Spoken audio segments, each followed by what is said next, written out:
welcome to everyone who's joined us. I'm delighted to welcome you all here this evening and to welcome our speaker tonight, David Lunt. David's joining us from South Tees NHS Foundation Trust, where he's a consultant ophthalmologist with a glaucoma specialism. I'm just going to share my screen with you now, everyone, if you just bear with me one moment. Okay, so before starting, I'm just going to talk you through how Zoom works. I know you'll all have different experiences, so some of you will be pros, but for those of you who are new, I'm just going to give you a few tips. We can't see or hear any of our audience members tonight, but you should be able to hear David and I throughout the session. If you'd like to ask us any questions at any point, if you wiggle your mouse or touch your screen, I've just done that and moved forward. If you'd like to do that, and you'll see at the bottom of the screen the Q&A option. Okay, if you've got any questions for me or David this evening, you can type them in here and they'll pop up so we can see the questions as the session goes on. If you don't have any questions, you can still keep an eye out on the Q&A panel, because if there's a particular question that pops up there that you like and that you're interested in, you can press like, and it means that question will come to the top of our list. So the more questions that are liked, they'll come higher up the list when we come to answer the questions.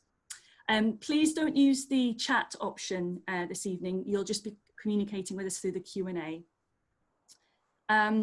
Okay, I just want to remind everybody that this session is being recorded so that we can put it on our Facebook page and our website so other people can watch it in future.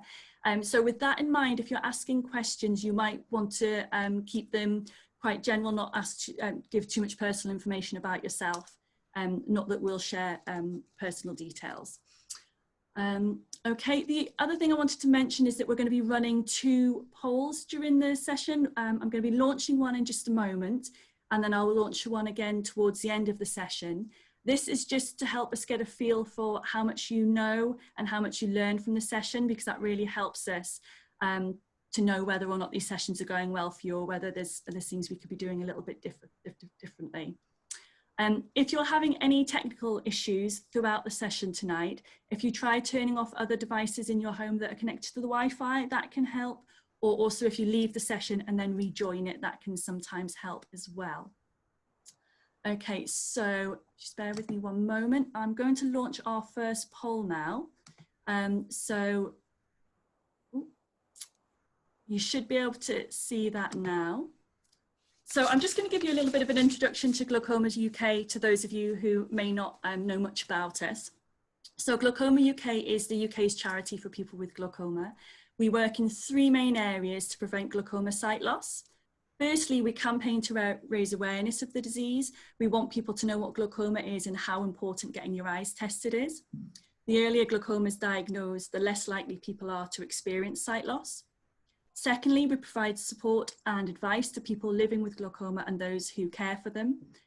We have information leaflets, a helpline, a buddy scheme, a patient forum, and we provide training and advice to professionals who look after people with glaucoma. And all of our services are for free. And finally, we fund research into diagnosis, treatment, care, and prevention of glaucoma. It's not a huge amount of money, but we often provide initial funding for blue sky research that gets early stage funding going. And we're funded by the generosity of our members and supporters.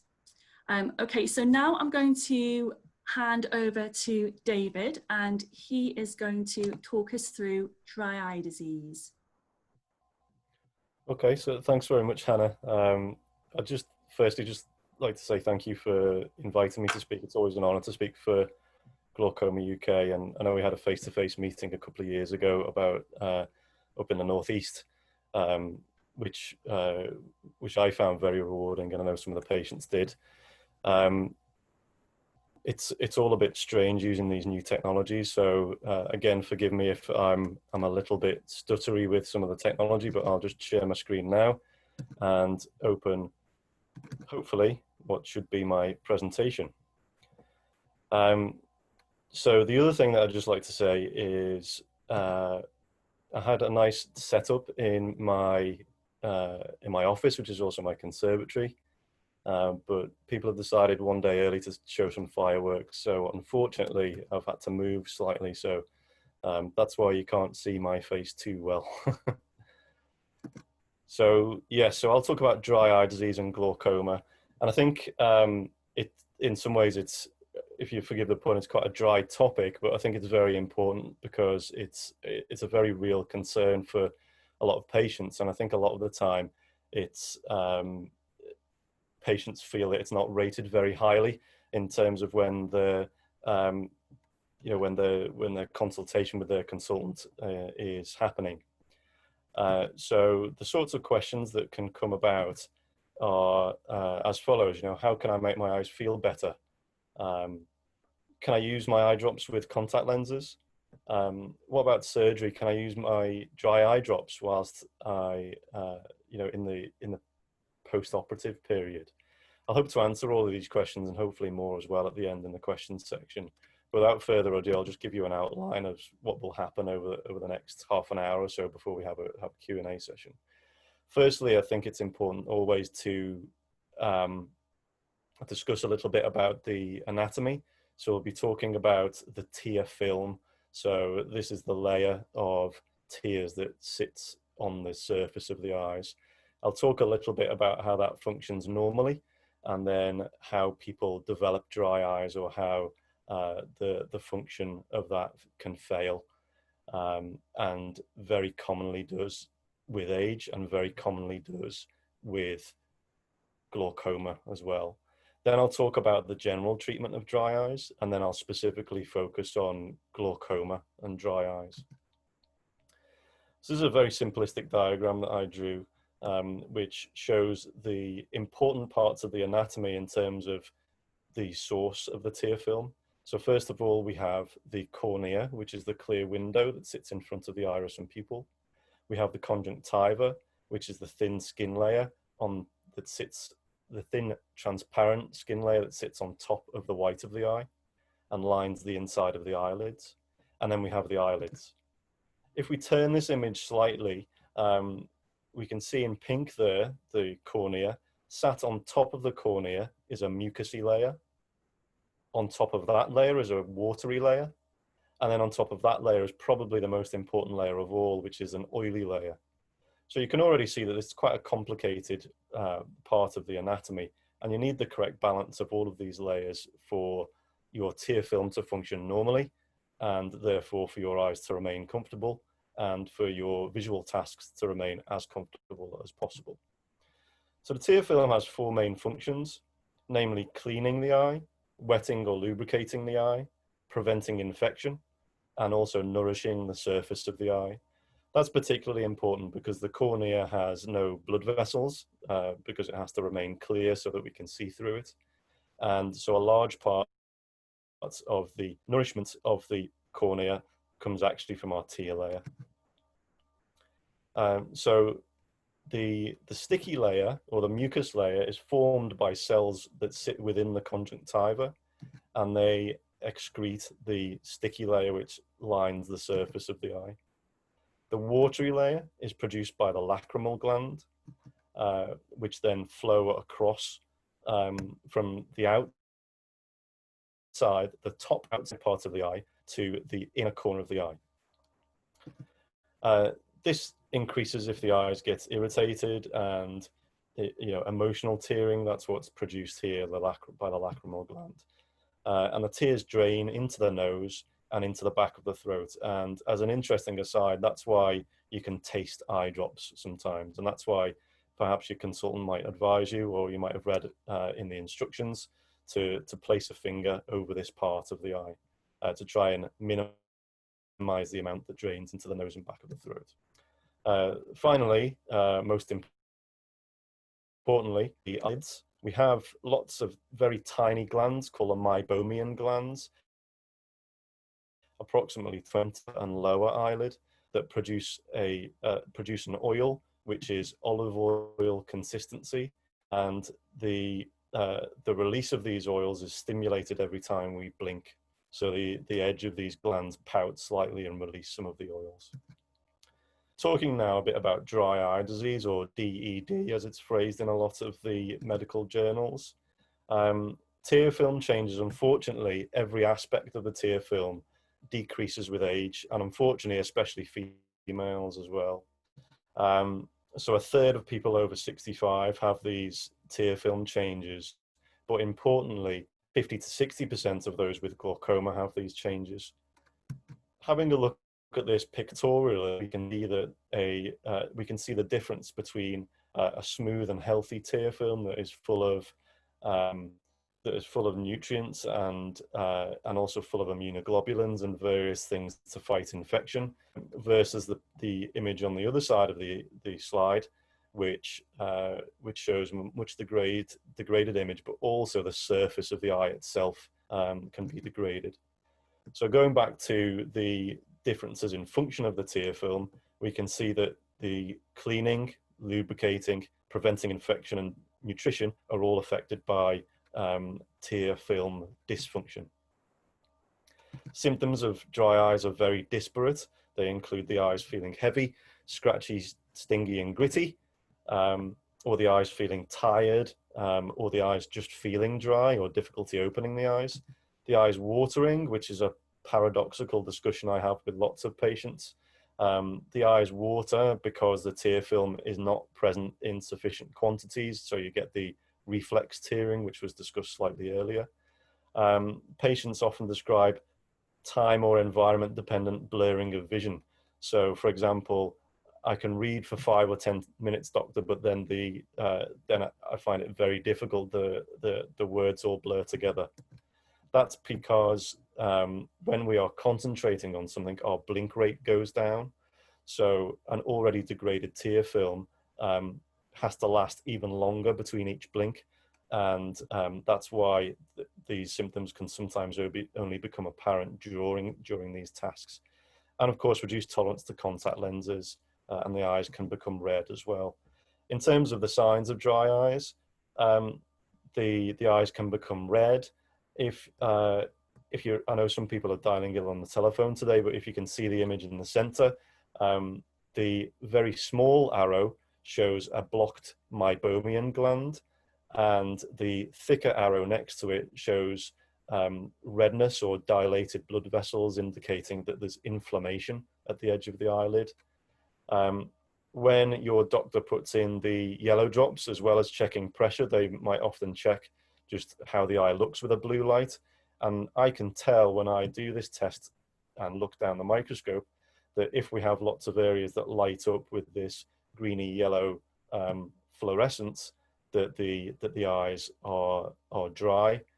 The interesting thing about it is there is not too much of a correlation in terms of what I can see down the microscope and a person's symptoms. So sometimes I'll be asked, well, how bad it is? How bad is it, doctor?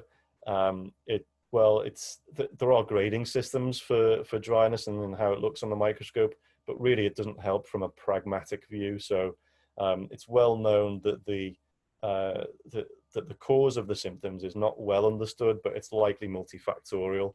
So due to hyperosmolarity, which is high concentration, a higher than normal concentration of salts within the tear layer, poor lubrication, loss of cells on the surface of the eye, which causes the surface of the eye to have a roughened appearance, inflammation on the surface of the eye, and also a poor refractive surface, or when the light hits the eye, instead of being very finely focused towards the back of the eye to give us a clear image, the light diffracts or spreads out more than it would do normally.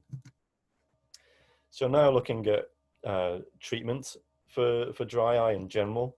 So this, like many treatments in medicine, has a stepwise approach, and there are if the problems are mainly due to the lipid layer, or so-called evaporative dry eye, or if it's due to aqueous or watery deficient, it follows a slightly different course, but still you can see, hopefully from that slide, that it is very much a stepwise approach.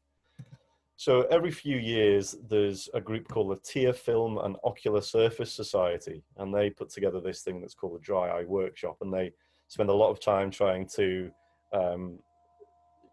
categorize dry eyes and trying to come up with the best treatments. But it's not always easy, really. But there is a stepwise approach, which I'll summarize hopefully quite clearly over the next few minutes. The first step is education, as it always is, which I'm passionate about with my patients. I always try and make time. One of the benefits, incidentally, of COVID is that I feel like I have a little bit more time with the patients, which I found quite useful, really, because we've had to reduce the throughput into the hospital. Obviously, that comes at a cost, but in terms of not being able to see enough people, but it is a very tiny silver lining in what is a difficult time for all of us. Separate to that, it's looking at 5 different things. So looking at if we can modify the environment, dietary modifications, can we adjust or account for it by way of medications? Can we add in more eye drops and help with lubrication? Or can we perform lid hygiene? So looking at these in a bit more detail now.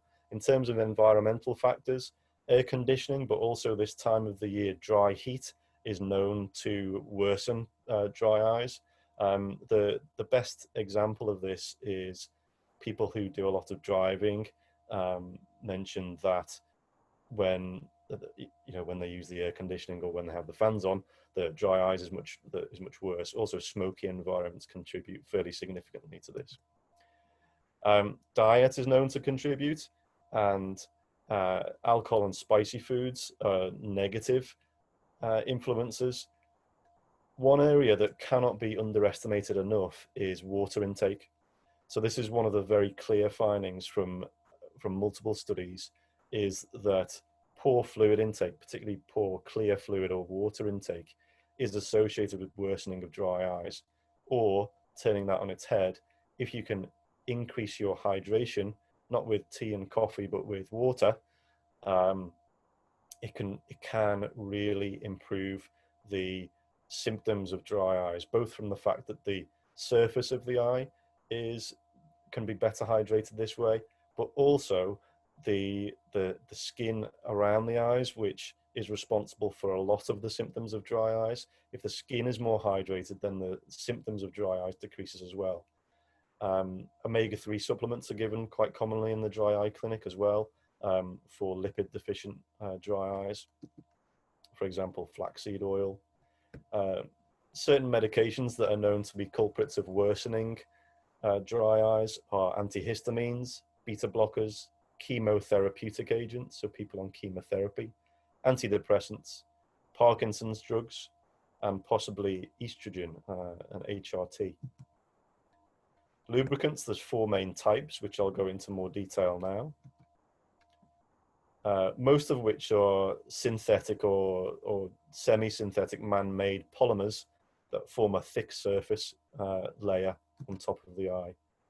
Interestingly, hypermellows is used for a variety of things, from tile adhesives to food to detergents to contact lenses.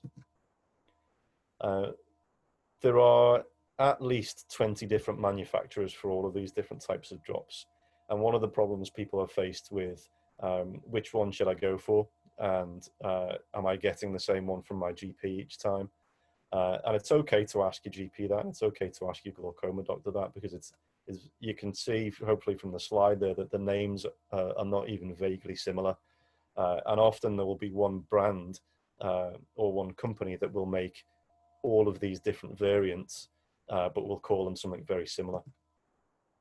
Carboma is often what I would use first line, because it's a little bit thicker than hypermellows. And again, there are a lot of different companies that make this. Carmellows is similarly a synthetic polymer that forms a thick layer on the surface of the eye. Lots of different companies that make this, and it is available most commonly in 0.5% and in 1%.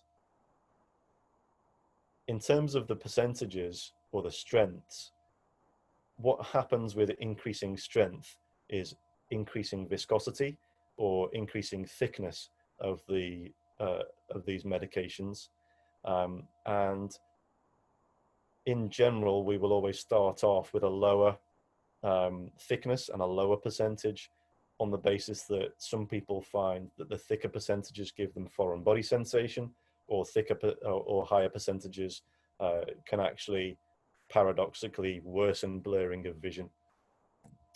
Sodium hyaluronate is probably my personal favorite, but often people need a combination of a few different subtypes of all of these lubricants. This is also something that is man-made, but it's found naturally in various human connective tissue. So, for example, it's found within the tissue of our joints. It's found in between, in the fluid that lines our lungs, and also on the surface of the eye. So it seems like a natural thing to go for that one as an option. Again, there are lots of different strengths, indeed quite a lot of different strengths for this particular one. And again, you know, with increasing strength or increasing percentage number, it becomes thicker and thicker. And the thickest available would be Clinitas, which is 0.4%, and that is quite thick. Lid hygiene, I'll show an image just in a second. If you're going to try this, it needs to be twice a day, it needs to be very hot water, and it needs to be associated with massage as well. So in general, what I advise people is boil the kettle and then pour it into a clean bowl. Allow it to cool for a few minutes, but so it's still hot and at least hot tap water temperature, so it's still really quite hot.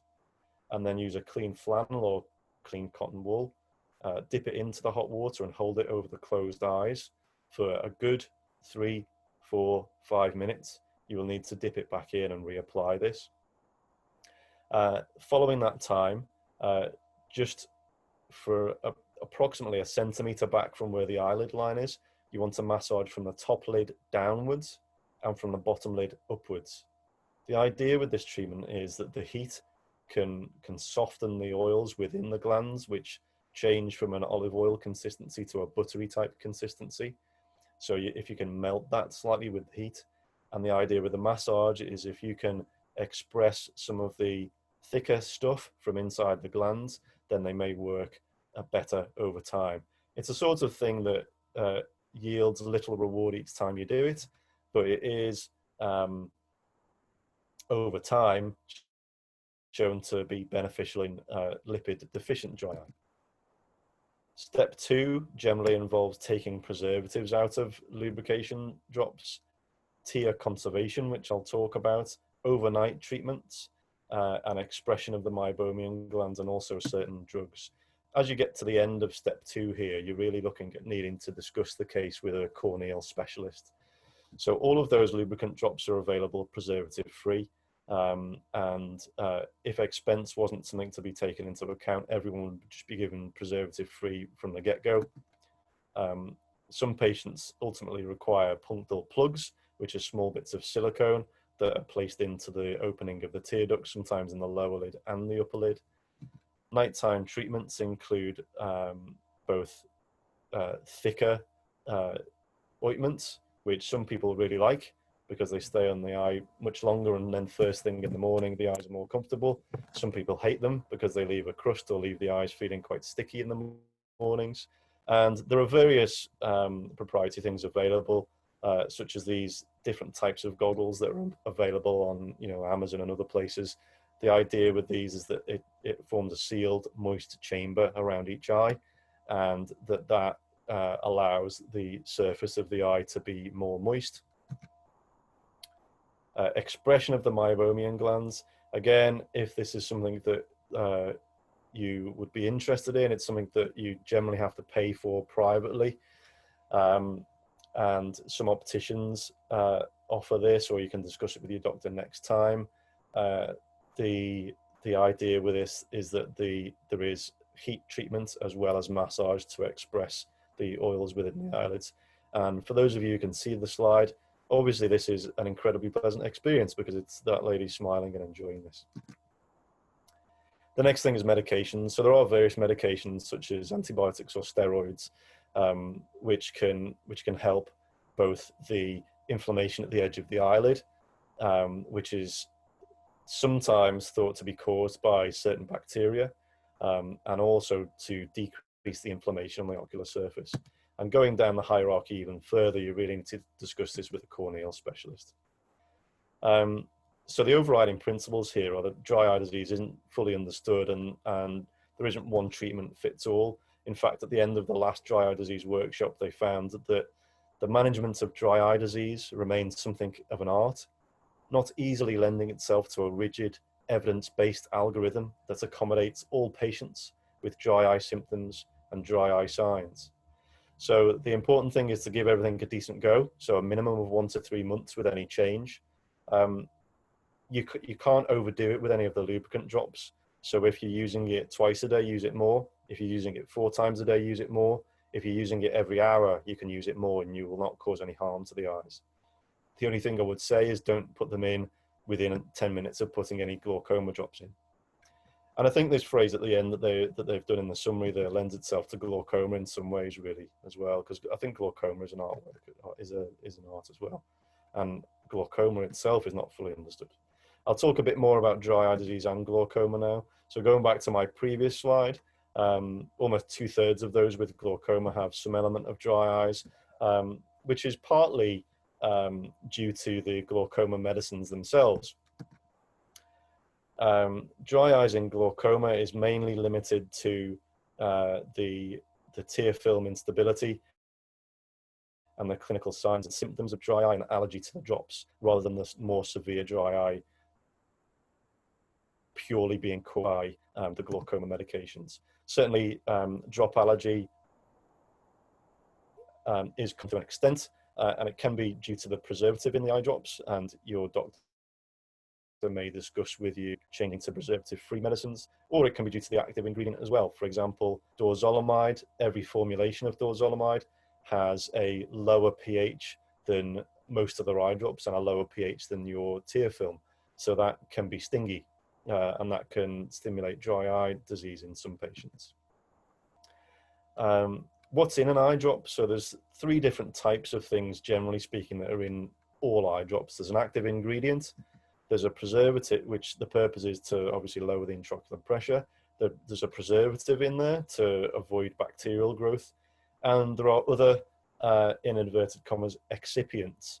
So they're there to keep the pH as close to the tear film pH as possible, so it doesn't sting when you put it in, to keep it in liquid form, as a way of avoiding bacterial growth, and as a way to maintain appropriate viscosity, so the eye drop stays present on the surface of the eye for long enough that the active ingredient can be taken up by the eye, so that the active ingredient can be effective for you. I'll just go through one example, latanoprost, which is the most commonly prescribed eye drop in glaucoma. And you can see the balance there in the volume per milliliter is, there's much less active ingredient in there per weight than there is preservative. Benzalkonium chloride is a very common preservative, and there are numerous studies showing experimental evidence that where it causes direct harm to living tissues. Interestingly, it's also been shown that if that does cause some inflammation on the surface of the eye, it actually increases the uptake of the active ingredient. So it may actually make the eye drop more effective. Of course, there's a balance. You know, if that's to the stage where it's, you know, you can't tolerate it, then it needs to be changed. So what are the alternatives to preservatives? Changing to preservative-free or changing to combination drops. So there's only one quota of preservatives that you're using for that day, or 2. Other treatments, different laser treatments. For example, selective laser trabeculoplasty, which I will not touch on in too much detail, other than the fact that there's a recent study published which shows that it can be as effective as adding another eye drop in, without the need to take an eye drop every day. Other treatments, also surgery. So I've certainly had a discussion with a few patients who really cannot tolerate any eye drop at all, and so they have requested to me to operate on the eyes on the basis that if we perform, for example, a trabeculectomy operation, we have a high chance of getting them off the eye drops. alternative drug delivery. So can we use something other than eye drops? And certainly that's been looked at and isn't commonly available, but the variety of things like punctal plugs that elute that elute the active ingredient. There are things like these little silicone rings that sit underneath the eyelids. And also there's studies that are looking at injecting eye drugs into, injecting eye drugs into the front of the eye or the back of the eye as a way to reduce the eye pressure, in the same way that patients who have macular degeneration may have eye injections, hopefully to the extent whereby instead of having eye drops every day, you could have an eye injection. But obviously that has its own series of issues and series of things to get your head around, both in terms of the risk benefit for you. It may be that in 5 years' time, in 10 years' time, we are using one of these modalities much, much more. So hopefully I've answered some of these questions from before. I'm looking forward to any questions that are being asked on the Q&A at the moment. In particular, if you think I haven't answered any of these questions. So let me just run through some of them now. How can I make my eyes feel better? I think I've probably covered that. Is there a cure for blepharitis? Unfortunately, no. Dry eye disease cannot be cured. Blepharitis or meibomian gland disease cannot be cured, but it can be controlled to a degree. Can you use eye drops with contact lenses? Certain drops you can, certain drops you can't. So you must discuss with your doctor. I struggle with getting the glaucoma drops in. Are there any alternatives to more drops? I think I've touched that. There are options in terms of laser treatments and surgeries, but they all need fairly lengthy discussions. It's not just a simple, none of these things are simple, risk-free things. Can you use dry eye drops alongside glaucoma drops? Yes, you can, but do not put the glaucoma drops in and then immediately put some dry eye drops in, because you will just rinse them out. I'm about to have surgery for glaucoma. Will my dry eyes affect this? The answer to this is possibly. Some people after an operation have a worse experience with dry eyes. Some people have the exact same experience with dry eyes. And in some people, the dry eyes mysteriously improve. And it's roughly about a third in each of those categories. It's important to be aware of this because you may end up being more reliant on eye drops afterwards. But hopefully, if you're having surgery for glaucoma, then one big stimulating factor for the dry eye disease, which is the glaucoma drops and potentially the preservatives in them, they will be removed or at least temporarily reduced, which hopefully will help the symptoms. Will the lubrication drops make the glaucoma drops less effective? Only if you take them immediately after. I've just had surgery. Can I still use my dry eye drops? Yes, you can. You may like to use a completely fresh bottle in the side that you've had surgery as a way to try and avoid any cross-contamination and infection. So just to summarize, dry eye disease causes a significant amount of problems for a significant amount of glaucoma patients. Please do discuss it with your consultant or your doctor if it's giving you problems. Please do not just tell them everything's fine if it isn't, because there are things that we can do that can help these sorts of things. Glaucoma drops can contribute to these symptoms. There are a huge amount of things that you can do, and I think one of the major take-homes would be really think about the hydration. Are you having 2 liters of water a day? I suspect the answer to that is no for most of you, and it may be impossible for some of you, but if you can go from drinking several cups of tea a day to drinking a few cups of tea and a few cups of water, then you may improve things quite a lot. It's important to obviously read the labels on the lubricants because they all work in slightly different ways, and you may need more than one type to be able to tackle your dry eye symptoms. There is no one size fits all. It's trial and error, but trial is an important feature of that. You need to give each new step a decent go of somewhere around 4 to 12 weeks to give it a good chance. And there are no instant fixes and there are no cures. And as I said before, please do mention it to your doctor if you are struggling, because it's generally not a cause of the glaucoma getting worse, but it is a definite cause of severely affecting the quality of life of a lot of people. And certainly I take that as being just as important as everything else. Again, I'd just like to say thank you to Hannah, and thank you to Glaucoma UK for asking me to present this. Hopefully it was useful for some of you, and hopefully it's generated some questions for discussion. So I'll just stop my screen sharing now, and hopefully I will find out that it's gone all according to plan, and then we'll see what the next steps are. Thanks, Hannah. That's great. Thanks, David. Thanks so much for that. I was actually talking with a woman, one of our members recently, and she was saying that actually her glaucoma didn't cause her any problems. It was the dry eyes that's really impacting on her life. Yeah. You know, obviously there's the future risk for her of losing her eyesight through her glaucoma, but it's just that the fact that she wasn't able to, she tried lots of different options and wasn't really getting anywhere with her dry eye, that really was causing her problems, which is such a shame. We do have a few questions coming up, which is great. So let's get started. First question we have is, what's the best treatment for Demodex mites? Demodex mites. Sorry if I haven't said that right. Yeah. So that's unfortunately that is immediately going outside of my comfort zone as a glaucoma specialist, and I would expect that you would have to see a corneal specialist to discuss that in more detail. Okay. Okay. With just to mention with this, if there are any questions that come up, or if you don't get the chance to ask your questions, I will be putting our helpline information on. Now, obviously our helpline is all around glaucoma, but the chances are they'll have had a question about some of these things that are maybe slightly outside the realms of glaucoma and might have some information they could give you. So it is always worth giving our helpline, dropping them an email or a call if you don't get the answers that you need tonight. So just bear that in mind. Okay, so another question we have is, I'd like to know how to check that I've got dry eyes and not something else. So can you, is it something you can self-diagnose?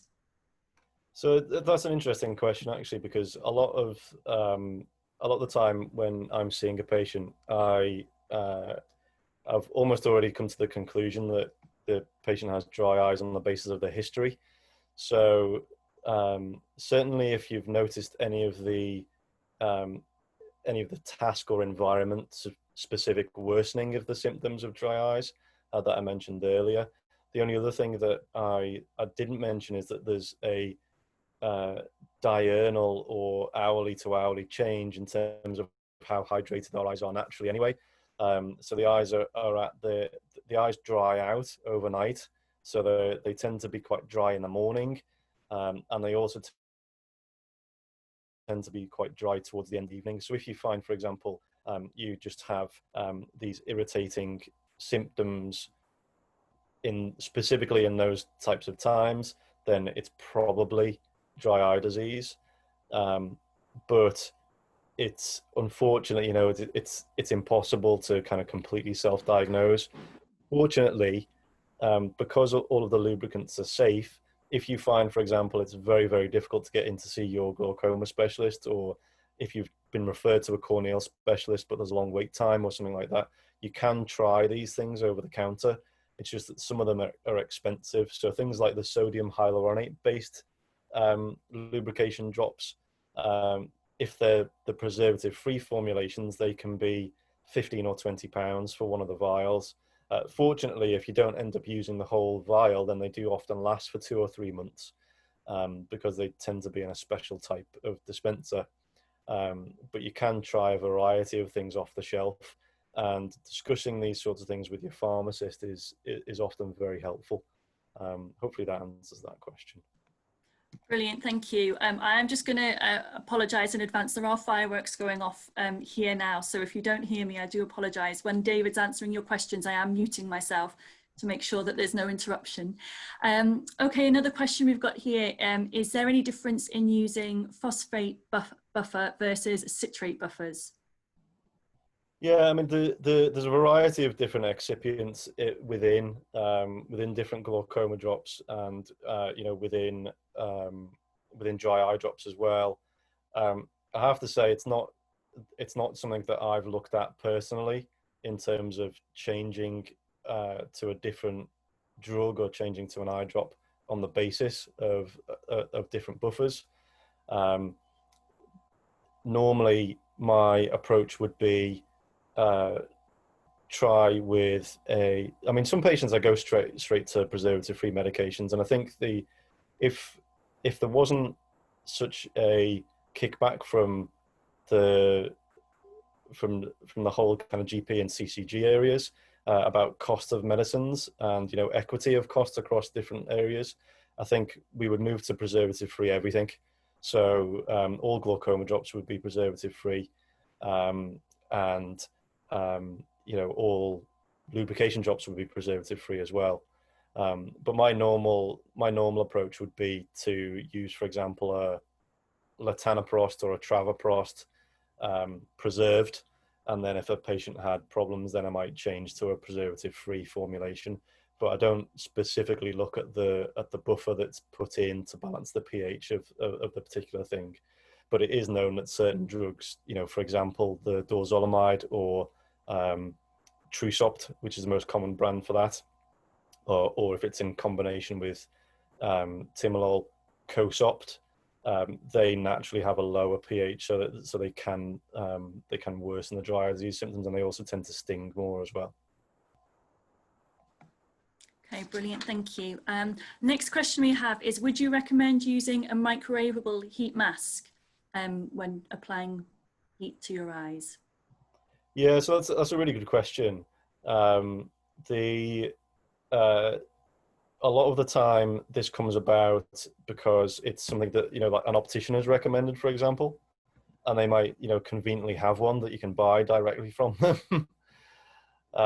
The heat masks, some people find these life-changing, so I think it's always worth a go, and it's not a huge expense to get it and try it.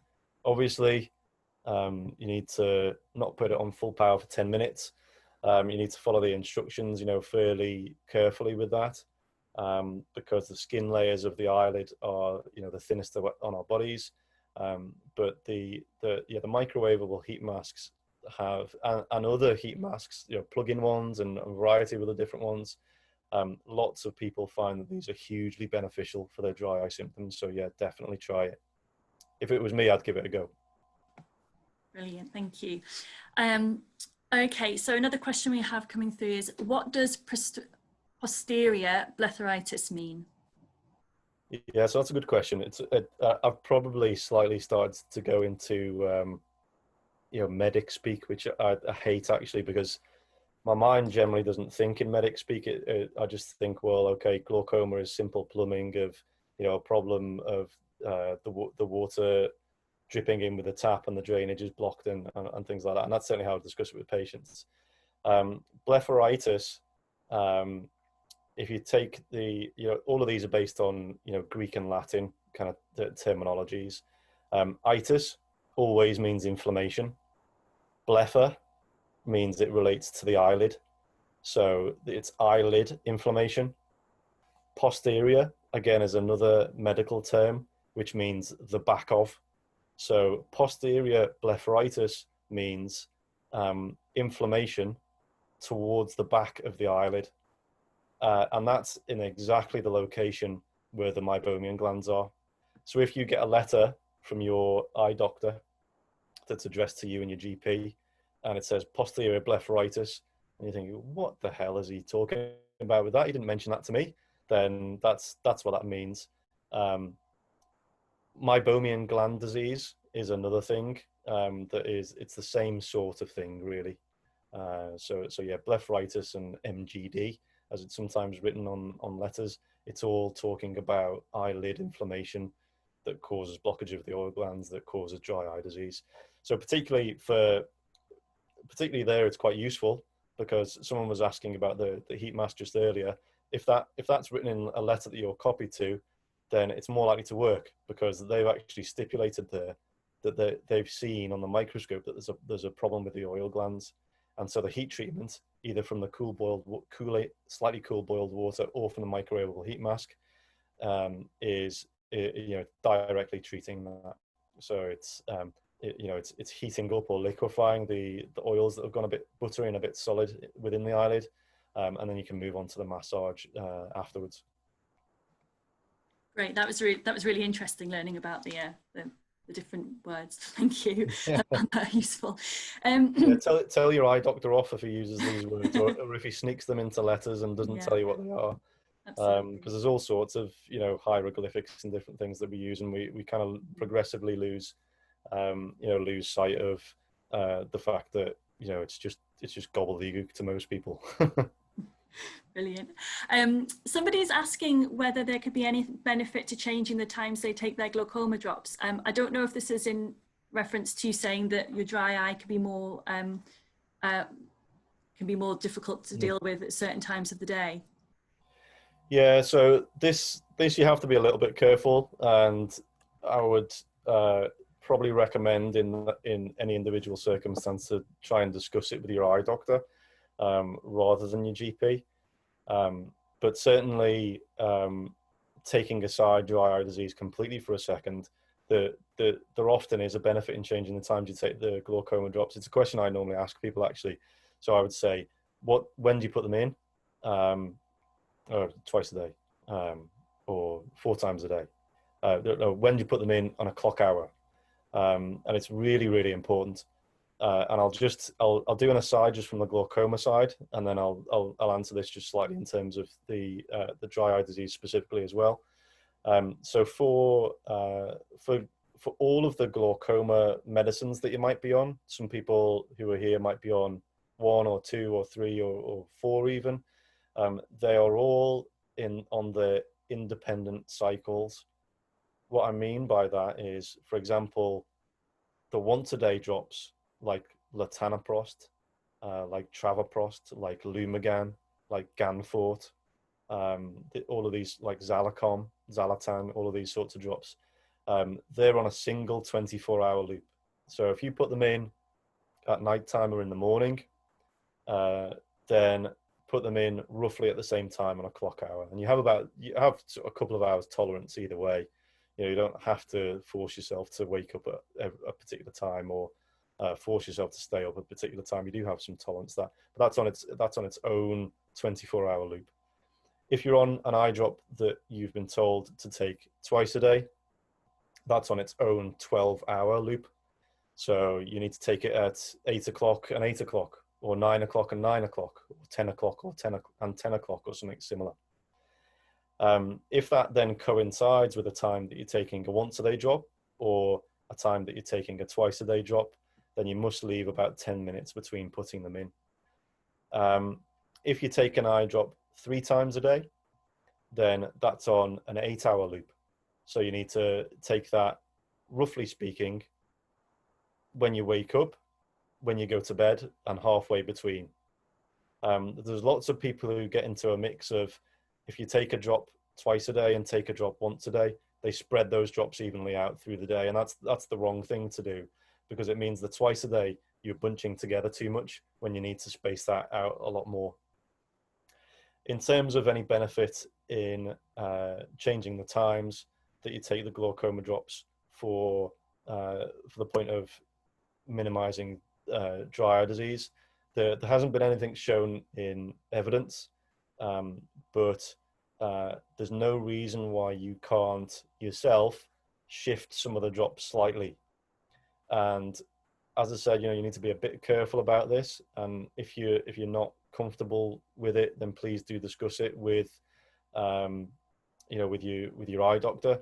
But if you wanted to try and take your Lumagan or latanoprost in the morning instead of the evening, that's definitely absolutely fine.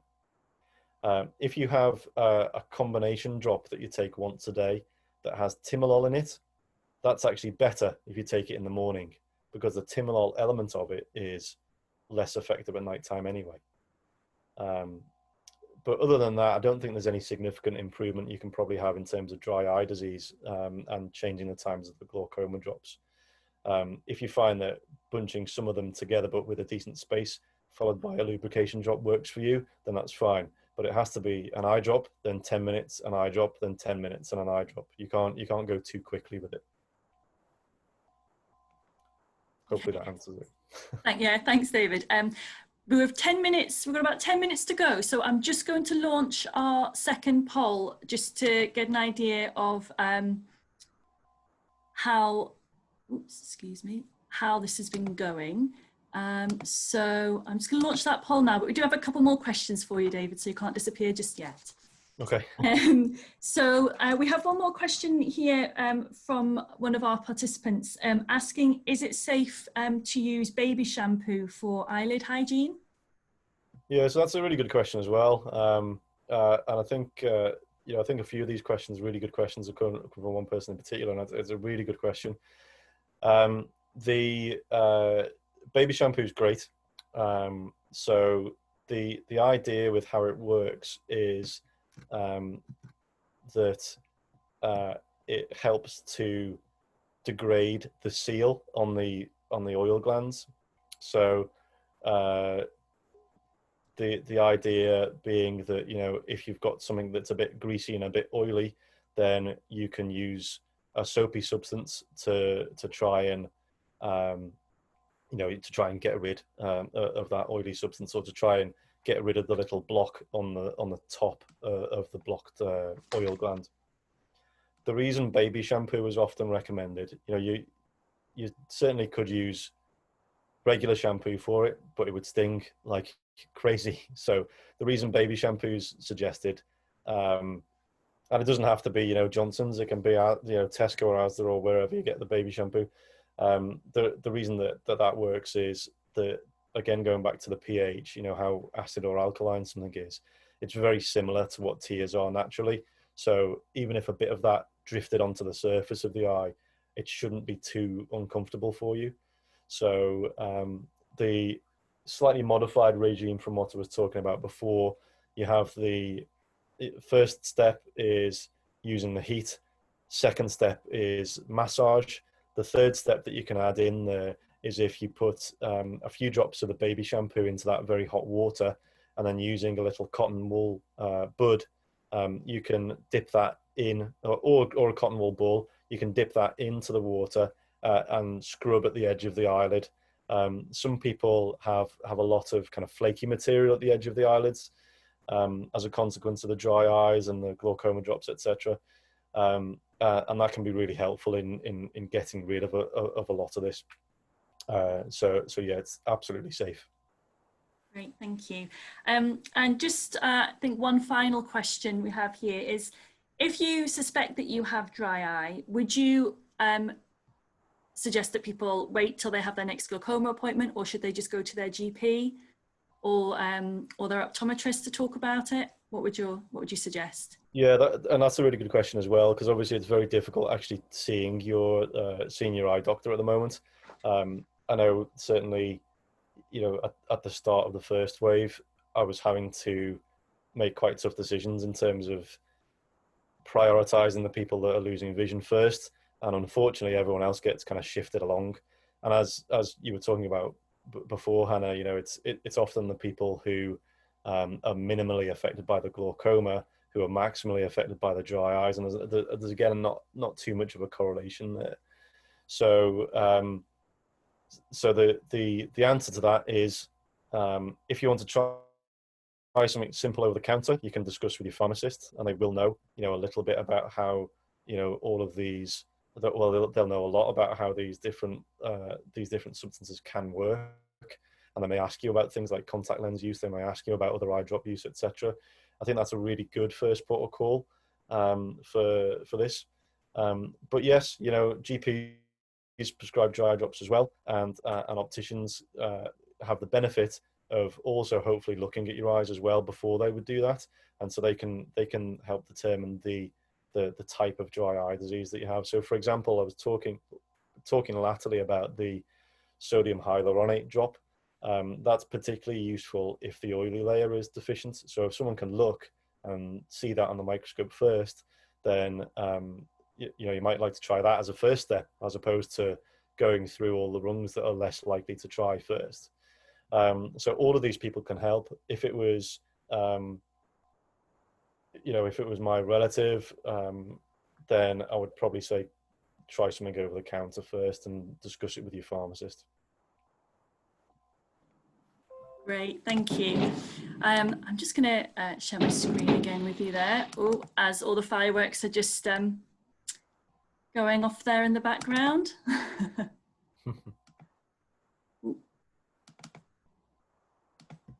Oh, there we are, we're getting there. Okay, that sort of brings us towards the end now this evening. So thank you all so much for joining us.